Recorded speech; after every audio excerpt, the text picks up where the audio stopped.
Hello guys, welcome to my YouTube channel. কেমন আছো তোমরা? তো এখন আমরা কথা বলবো হচ্ছে ইন্ডিয়ান এবং ইন্টারন্যাশনাল সিনেমার বেশ কয়েকটা আপডেটস নিয়ে। তো চলো ভিডিওটা শুরু করা যাক। সবথেকে প্রথম আপডেট হচ্ছে স্পাইডারম্যান ব্র্যান্ড নিউ ডেকে নিয়ে। তো স্পাইডারম্যান 4 যেটা রিলিজ হবে জুলাই মাসে 31 তারিখ। এই ফিল্মটার টিজার অলরেডি সোশ্যাল মিডিয়া একদম রেকর্ড ব্রেকিং একটা করে দিয়েছে। এবং এই টিজারটা প্রথম এরকম টিজার পুরো ওয়ার্ল্ড সিনেমার মধ্যে, যেটা কিনা 1 বিলিয়ন ভিউজ ক্রস করেছি। ইয়েস, 1 বিলিয়ন মেবি এতদিনে হয়ে গেছে, তখনই তো ছিল 750 না 850, আমি তারপরে দেখিনি, বাট মেবি 1 বিলিয়ন ক্রস করে গেছে। তো এই স্পাইডারম্যান নিয়ে কিন্তু বিভৎস লেভেলের হাইপ আছে। এবং মানে স্পাইডারম্যানের যতগুলো এখন পর্যন্ত সিনেমা রিলিজ হয়েছে, সব থেকে বেশি কিন্তু হাইপ এই সিনেমাটাকে নিয়ে আছে, সেটা কিন্তু এর টিজারটা বলে দিচ্ছে।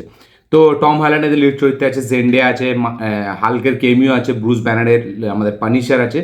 এই ফিল্মটা শুটিং অলরেডি কমপ্লিট, বাট আবার কিন্তু এই সিনেমাটার কিছু অংশের শ্যুট কিন্তু রিশ্যুট করা হচ্ছে। ইয়েস, কিছু পোর্শন আবার রিশ্যুট করানো হচ্ছে। আবার শোনা যাচ্ছে নাকি এই সিনেমাটাতে কিন্তু নতুন কেমিও ঢোকানোর চেষ্টা করছে মেকার্সরা। ইয়েস, নতুন কোনো কেমিও মেবি এই সিনেমায় থাকবে, যার কারণেই নাকি এই রিশ্যুটটা করা হচ্ছে। এবং অলরেডি এই সিনেমাতে কেমিও হিসেবে পানিশার এবং ব্রুস ব্যানারের হাল্ক আছে।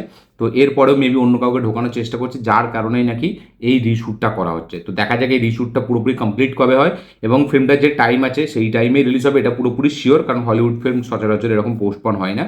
বাট দেখা যাক পরবর্তীকালে কী আপডেট উঠে আসছে, যে কার জন্য এই রিশ্যুটটা করা হয়েছে, কে আছে নতুন ক্যামিওতে, সেটা দেখবার মতো বিষয় হবে। তো আপনারা কতটা স্পাইডারম্যান 4 নিয়ে এক্সাইটেড সেটা অবশ্যই লিখে জানাবেন। কারা কারা স্পাইডারম্যানের ফ্যান অবশ্যই কমেন্ট করে লিখে জানাবেন। কি মনে হয় আপনাদের, এই ফিল্মটা কত বিলিয়ন ক্রস করবে? মানে নো ওয়ে হোমকে কি হারাতে পারবে, যেটা স্পাইডারম্যান ফ্র্যাঞ্চাইজির এখনও পর্যন্ত সব থেকে হাইয়েস্ট ক্রসার? কি লিখে জানাবেন অবশ্যই। নেক্সট আপডেট হচ্ছে আমাদের একে নিয়ে, রাজপাল যাদবকে নিয়ে। তো রাজপাল যাদব, তার সময়টা এখন খুব খারাপ যাচ্ছে, আমরা সকলে জানি। এবং রিসেন্টলি তাকে নিয়ে একটা কন্ট্রোভার্সি আবার ওঠে, মানে তাকে নিয়ে না, মানে তাকে মুখ করা নিয়ে, যেটা সৌরভ দ্বিবেদীর ওপর যে কন্ট্রোভার্সিটা ওঠে। এই রিসেন্টলি স্ক্রিন চেতাক অ্যাওয়ার্ড যেটা হয়েছিল, যাতে আলিয়া ভাট এবং আমাদের জাকির খান এবং সৌরভ দ্বিবেদী যেটাকে হোস্ট করেছিল।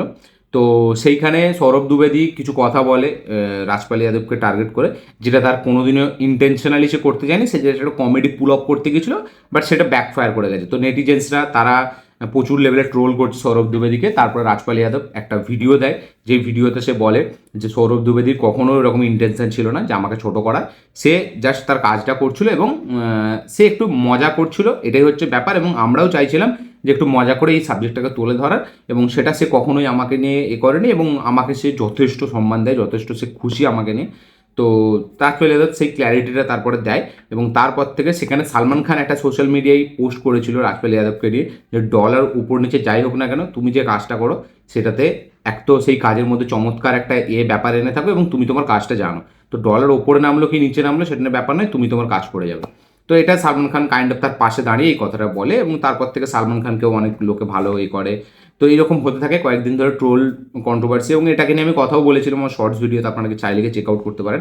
তো এখন কিন্তু সালমান খান যে তার পাশে দাঁড়িয়েছিল, সেটা কিন্তু অন স্ক্রিনেও আমরা তার পাশে দাঁড়াতে দেখতে পেতে চলেছি। ইয়েস, সালমান খানের নেক্সট রিলিজ, যেটা ভামসি পেডিপেলির সাথে যে ফিল্মটা তার হবে, যাতে নয়নতারা আছে ফিমেল লিড হিসাবে, সাউথের ডিরেক্টর ভামসি পেডিপেলি, সে ডিরেক্টর। এবং এই সিনেমাটা শুটিং চালু এপ্রিল থেকে, এই মাস থেকেই কিছুদিন পর থেকে। তো এই সিনেমাতে নাকি আমরা রাজপাল যাদবকে দেখতে পেতে চলেছি। ইয়েস, রাজপাল যাদবের পাশাপাশি আমরা সালমান খানকেও এই সিনেমায়, সালমান খানের পাশাপাশি রাজপাল যাদবকেও নাকি আমরা এই সিনেমাটা দেখতে পাবো। তাকে নাকি কাস্ট করা হয়েছে, সে মানে সাইন করেছে এই সিনেমাটা, এরকমই লেটেস্ট আপডেট কাল থেকে উঠে আসে। তো এবার দেখা যাক সত্যি এটা হয় নাকি, অফিসিয়ালি কনফার্মেশন কবে আসে। কারণ সালমান খান আছে, বলা যায় না কাজ করে নিতেই পারে। সালমান খানের যদি মনে হয় যে একে আমি এক্ষুনি নিয়ে নিই, এর অবস্থাটা খারাপ চলছে, সে নিয়ে নেবে। এটা সালমান খানের খুব একটা বাড়াপ্পান, এবং সালমান খান এরকম প্রচুর লোককে চান্স দিয়েছে। তো সে নাকি কাস্ট করেছে রাজপাল যাদবকে, এরকমই আপডেট। তো দেখা যাক সেটা অফিসিয়ালি কবে আমরা তাকে দেখতে পাই, তার ক্যারেক্টারটা কি ইম্পর্টেন্স থাকে, সে কি কমেডি রোলে থাকে নাকি একটা সিরিয়াস রোলে, সেটা দেখবার মতো বিষয় হবে। তো আপনাদের কি বক্তব্য এটার উপরে অবশ্যই শেয়ার করবো। নেক্সট আপডেট হচ্ছে বার্লিন সিজন 2কে নিয়ে। তো মানি হাইস্টের একটা স্ট্যান্ডঅ্যালোন সিরিজ, যেটা স্পিন অফ সিরিজ, যেটা বার্লিনের ক্যারেক্টারটাকে নিয়ে, যেটা প্রথম পার্ট অলরেডি রিলিজ হয়ে গেছে, যেটা আমি দেখিনি কখনো, বাট আমি শুনেছিলাম নাকি ওই শোটা নাকি খুব খারাপ বেরিয়েছে। মানে মানি হাইস্টের যে মানে কী বলবো একটা স্ট্যান্ডার্ড, সেটার নাকি ধারে কাছেও যেতে পারেনি। তো সেই বার্লিনের সিজন 2 নাকি আবার আসছে 15 তারিখ। ইয়েস, অফিসিয়াল অ্যানাউন্সমেন্ট করে দিয়েছে নেটফ্লিক্স যে বার্লিন সিজন 2 কিন্তু 15 তারিখ রিলিজ হচ্ছে। তো কারা কারা এক্সাইটেড অবশ্যই লিখে জানাবেন। নেক্সট আপডেট হচ্ছে গোলমাল 5 থেকে। তো গোলমাল 5-এ প্রথমে একটা আপডেট উঠে আসতে থাকে যে গোলমাল 5-এ নাকি কোনো ফিমেল নায়িকা থাকবে না। ইয়েস, কোনো ফিমেল নায়িকা থাকবে না, কোনো রোম্যান্টিক সিন থাকবে না, এরকম নাকি ছিল যে গোলমাল ফ্র্যাঞ্চাইজ এবার পুরো উইদাউট মানে হিরোইন বা উইদাউট একটা কাইন্ড অফ একটা রোম্যান্টিক বা লাভ স্টোরিকে ডিল করবে না, মানে সেই জিনিসগুলো ছাড়াই নাকি গোলমাল 5 হবে, ঠিক আছে।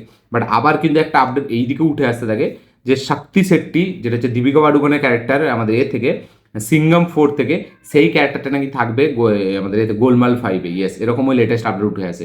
তো এখন কোনটা অ্যাকচুয়ালি অফিসিয়ালি উঠবে সেটা এখনও পর্যন্ত জানা যায়নি, বাট এই দুটো আপডেট পেয়েছি গোলমাল 5 থেকে। এক তো নাকি কোনো নায়িকা থাকবে না, কোনো রোম্যান্টিক সিন থাকবে না, লাভ স্টোরি কোনো কিছু থাকবে না। আবার উল্টো দিকে শোনা যাচ্ছে নাকি দীপিকা পাডুকোনের ক্যারেক্টারটা, তার নাকি একটা কাইন্ড অফ একটা রোল বা অ্যাপিয়ারেন্স বা কেমিও যাই বলে নিন না কেন, সেই শক্তি শেট্টির ক্যারেক্টারটা কিন্তু নাকি থাকবে গোলমাল 5-এ, যেটা সিঙ্গাম 4-এ আমার যেটা দেখেছি দীপিকা পাডুকোন যে রোলটা প্লে করেছিল। তো আপনাদের কি বক্তব্য, কোনটা হতে পারে, কোনটা চান আপনারা দেখতে, অবশ্যই কমেন্টে লিখে জানাবেন। তো এইটা ছিল গোলমাল 5 থেকে আপডেট। দেখা যাক অফিসিয়ালি আপডেট যখন আসবে কিছুদিন পরে আমরা জানতে পেরে যাবো। এবং সিনেমা রিলিজের আগে অনেকটা রিউমার চারিদিক থেকে উঠে আসে, তো কোনটা অ্যাকচুয়ালিতে ঠিক হবে সেটা বলাটা খুব মুশকিল, সেটা কিছুদিন পরেই আমরা জানতে পারবো। নেক্সট আপডেট হচ্ছে লোকা 2-কে নিয়ে। তো লোকা 2 এর স্ক্রিপ্টের কাজ কিন্তু পুরোপুরি কমপ্লিট। ইয়েস, লোকা 2 খুব শীঘ্রই ফ্লোরে যেতে চলেছে, শোনা যাচ্ছে নাকি জুন জুলাই মাস থেকে এই সিনেমাটা ফ্লোরে চলে যাবে। এবং এই সিনেমাটার মেন লিড রোলে থাকবে কিন্তু টবিনো থমাসকে ঘিরে কিন্তু এই ফিল্মটাকে ডিজাইন করা হচ্ছে। প্রথম পার্টটা কল্যাণী প্রিয়দর্শনকে নিয়ে হয়েছিল, সেকেন্ড পার্টটা কিন্তু টবিনো থমাসকে নিয়ে হবে, মেবি থার্ড পার্টটা দুলকার সালমানকে নিয়ে হবে। তো সেকেন্ড পার্টে লিড চরিত্রে থাকবে টবিনো থমাস, তাকেই ফোকাস করে এই সিনেমাটা বানানো হবে এবং স্ক্রিপ্টের কাজ অলরেডি শেষ। জুন জুলাই থেকে এর শুটিং কিন্তু চালু হয়ে যাবে। কারা কতটা এক্সাইটেড লোকা 2 নিয়ে অবশ্যই লিখে জানাবেন। নেক্সট আপডেট হচ্ছে হলিউড থেকে ব্যাটম্যান 2-কে নিয়ে। তো ব্যাটম্যান 2 এর কিন্তু শুটিং চালু হবে জুন মাস থেকে। লন্ডনে ফার্স্ট শিডিউল এটা রাখা হয়েছে এবং এই সিনেমাটা নাকি পরের বছর অক্টোবর মাসে রিলিজ দেওয়ার প্ল্যান করছে। ইয়েস, নেক্সট ইয়ার অক্টোবর মাসে এই সিনেমাটা অফিসিয়ালি রিলিজ ডেট দেওয়া হবে। এবং রবার্ট প্যাটিনসন এখন এই ক্যারেক্টারটার জন্য আবার প্রিপারেশন নিচ্ছে, সে আবার রিহার্সাল করছে এবং সেই ক্যারেক্টারটাকে আবার দারুণভাবে ফুটিয়ে তোলার জন্য সে প্র্যাকটিস করছে। এই সিনেমাটা শুটিং প্রথম শিডিউল রাখা হয়েছে লন্ডনে, জুন মাস থেকে শুটিং চালু হয়ে যাবে। তো যারা যারা ব্যাটম্যানের ফ্যান্স তাদের কি বক্তব্য, কি মতামত অবশ্যই লিখে জানাবেন। কারা ব্যাটম্যান 2 নিয়ে বিশাল লেভেল এক্সাইটেড লিখে জানাবেন। নেক্সট আপডেট হচ্ছে আমাদের এখানে জেলার 2-কে নিয়ে। তো জেলার 2 নিয়ে দুটো আপডেট আছে, দুটোই কেমিও নিয়ে। একটা হচ্ছে মোহনলালকে নিয়ে, জেলার 2 এতে মোহনলালের কেমিও থাকবে, এটা আমরা সকলেই জানি। পার্ট 1-এও তার কেমিও আমরা দেখেছিলাম। তো পার্ট 2 এর কিন্তু কেমিওর পোর্শনের শুটিং কিন্তু সে কমপ্লিট করেছে। ইয়েস, মোহনলাল নিজের অংশে শুটিং কমপ্লিট করেছে জেলার 2 এর কেমিওর জন্য, তো তার কেমিওটাকে আমরা দেখতে পাবো। উল্টো দিকে শাহরুখ খান এশারকে, তাকে আমরা শুনেছিলাম যে জেলার 2 এতে সে কেমিও করবে এবং সে অলরেডি নাকি শুটিংও চালু করে দেওয়ার কথা ছিল, বাট এন্ড মুহূর্তে নাকি সেই সিনেমাটা থেকে বেরিয়ে যায়। ইয়েস, এসআরকে কিন্তু এখন থাকবে না জেলারের কেমিওতে। কেন?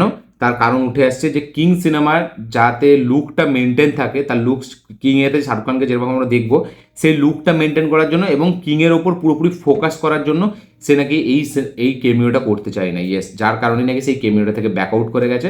তো সে শাহরুখ খানকে আমরা কিন্তু জেলার 2 এতে কেমিও চরিত্রে দেখতে পাবো না। ইয়েস, সেটার কারণ হচ্ছে কিং সিনেমাটা তার নিজস্ব সিনেমা, যেটা লুকস মেবি ঘেটে যেতে পারে, যেটার জন্য মেবি জেলার 2 এতে কেমিও দেওয়ার জন্য নাকি তার ফোকাস কিং থেকে সরে যেতে পারে। এই রকম মানে কারণ উঠে আসছে, যাতে সে ভালোভাবে পুরো কিংকেই পুরো টাইম দিয়ে কিংকেই পুরো মানে ফোকাস করতে পারে, সেই জন্যই নাকি সে জেলার 2 এতে কেমিও দেবে না।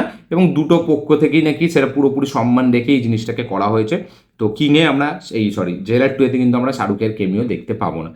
কি বক্তব্য আপনাদের অবশ্যই লিখে জানাবেন। এবং জেলার 2 এতে শাহরুখ খানের কেমিও থাকলে মানে কতটা হেভি হতো এই ফিল্মটা, সেটা অবশ্যই লিখে জানাবেন এই ব্যাপারে। তো এটা ছিল দুটো আপডেট জেলার 2 থেকে। নেক্সট আপডেট হচ্ছে আমাদের রামচরণের পেড্ডিকে নিয়ে।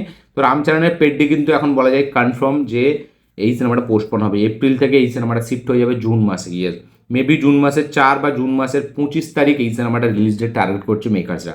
এপ্রিলে রিলিজ হবে না, মানে এই মাসের 30 তারিখে রিলিজ হবে না আমাদের পেড্ডি। এই সিনেমাটা জুন মাসে শিফট করছে। যদি 4 তারিখ রিলিজ হয় টক্সিকের সাথে ডাইরেক্ট ক্ল্যাশ, যদি 25 তারিখ রিলিজ হয় তাহলে আমি এই মুহূর্তে জানি না কার সাথে ক্ল্যাশ হবে, বাট জুন মাসে এই সিনেমাটা মেবি পোস্টপোন হয়ে চলে যেতে পারে। কি বক্তব্য আপনাদের শেয়ার করবেন। এটা বলা যায় কাইন্ড অফ অলমোস্ট কনফার্ম, মানে কিছুদিন পরে হয়তো মেবি আমরা অফিসিয়াল অ্যানাউন্সমেন্টও দেখতে পেয়ে যাব। তো এই ছিল এই নিয়ে আপডেট। নেক্সট আপডেট হচ্ছে আমাদের একে নিয়ে, অনিত পাদ্দাকে নিয়ে। সাইয়ারার হিরোইন অনিত পাদ্দা, তার নেক্সট রিলিজ যেটার নাম হচ্ছে শক্তিশালিনী, যেটা আমাদের ম্যাডক হরর কমেডি ইউনিভার্সের পার্ট। তো এই সিনেমাটাতে কিন্তু আমরা অনিত পাদ্দাকে ডবল রোলে দেখতে পাবো। ইয়েস, ডাবল রোল প্লে করবে এই সিনেমাটাতে অনিত পাদ্দা। একটা সে একদম সাধারণ মেয়ে এবং আরেকটা সে শক্তিশালী একজন সুপার পাওয়ারসল একটা মেয়ে, ঠিক আছে। তো অনিত পাদ্দা তার নেক্সট সিনেমা শক্তিশালিনীতে কিন্তু আমরা ডবল রোলে তাকে দেখতে পাবো।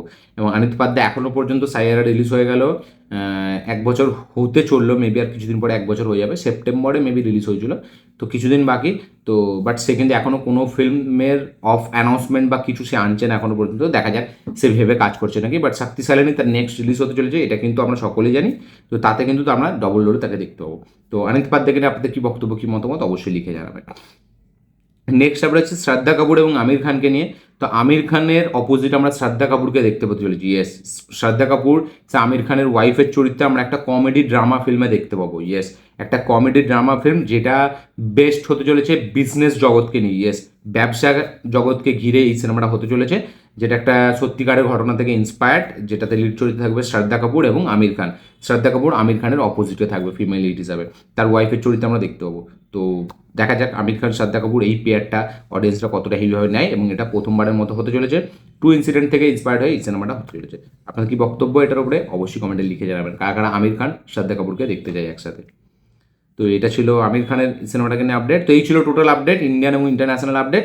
ভিডিওটা দেখে আপনাদের কী বক্তব্য, কী মতামত, কী রিয়াকশন অবশ্যই লিখে জানাবেন। ভিডিওটা ভালো লেগে থাকলে লাইক শেয়ার কমেন্ট করে দেবেন, চ্যানেল নতুন হলে চ্যানেলটিকে সাবস্ক্রাইব করবেন, বেল আইকনটা প্রেস করতে ভুলবেন না।